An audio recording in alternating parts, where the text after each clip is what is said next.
Oşu garip şahsenen destandan bence. Uzak yollardan gelirmen, mama halını bilirmen.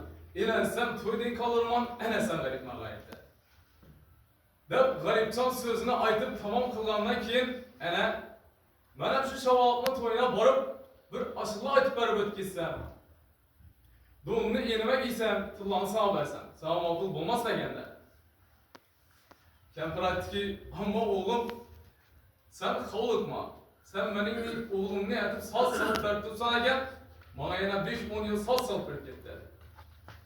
Ana bu gepten ki garipcan, özünün zerli düllük kazmasını alıp, zilibom düzüp, Azerbaycan namalarından, İrani namalarından, biyakıyasi namalarından, dal serpedelerinden çırtıp Enes'in kaptanına bent alıp koyarlar.